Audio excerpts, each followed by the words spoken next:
For more on this, let's bring in Florida Congressman Greg Steube. Congressman, it's going to be on you and the Republicans from the White House to the House and the Senate to try and undo whatever Joe Biden and his cohorts try to get done between now and the inauguration.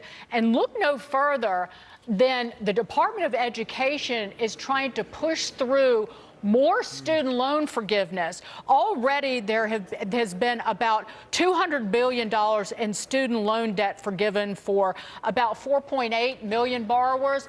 They're trying to push through, by some estimates, another $600 billion, all of which would happen for hardship reasons after President Trump is inaugurated. It's an abomination. It is.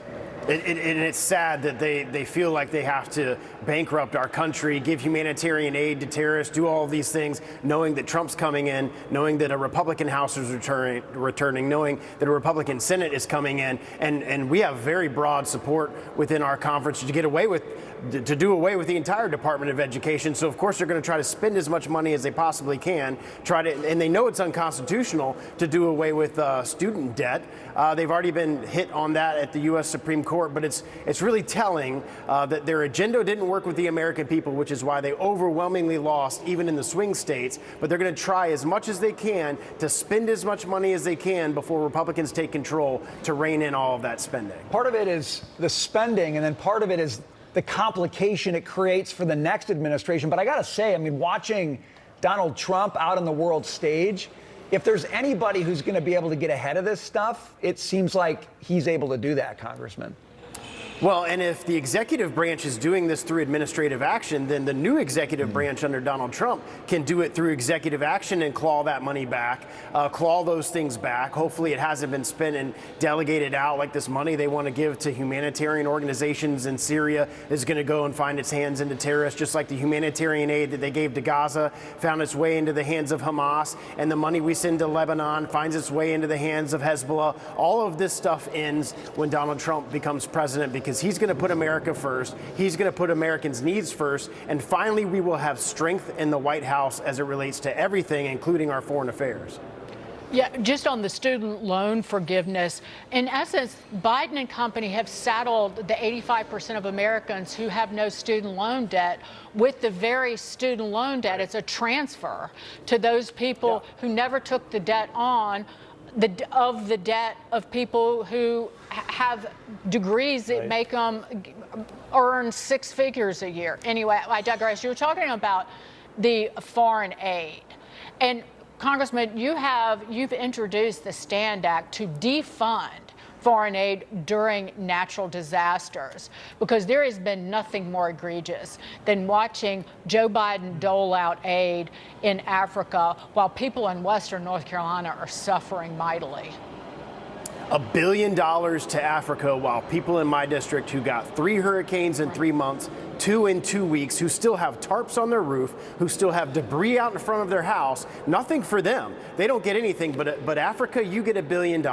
And that's exactly why the American people put Trump back in the White House, because of things like this. You have a complete mismanagement of resources at the White House, and all of that is about to change. But nothing is more frustrating than seeing our hard-earned tax dollars going to foreign countries when Americans are hurting. So I filed this bill. I think it's going to move through the process once we take the majority back and the Senate back, and nothing stands for America first than looking out for our people that have been hit by a natural disaster. I will say one thing that might be a close second in terms of frustration is when you find out that the feds are surveilling your bank account because you happen to shop at Cabela's or Bass Pro Shops. I know that your committee has been looking into this. What are you finding, and what can Congress do about this? Because this is one of the greatest abuses of power among many over the last 4 years with the previous administration.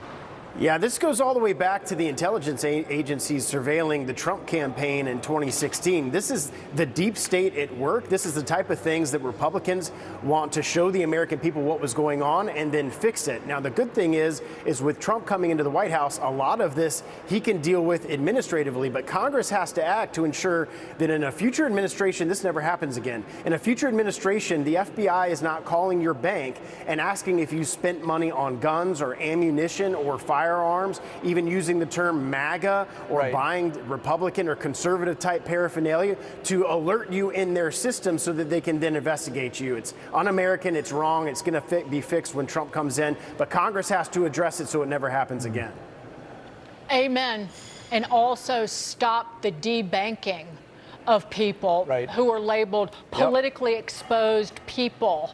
It just so happens they always seem to be conservative or Republican. Never happens to a liberal. And it's you want to talk about deep state, root that out because it's rot. And it runs throughout government, Congressman Greg Steube. Thank you, sir. Thanks. Yeah, good to see you guys. Good to see you.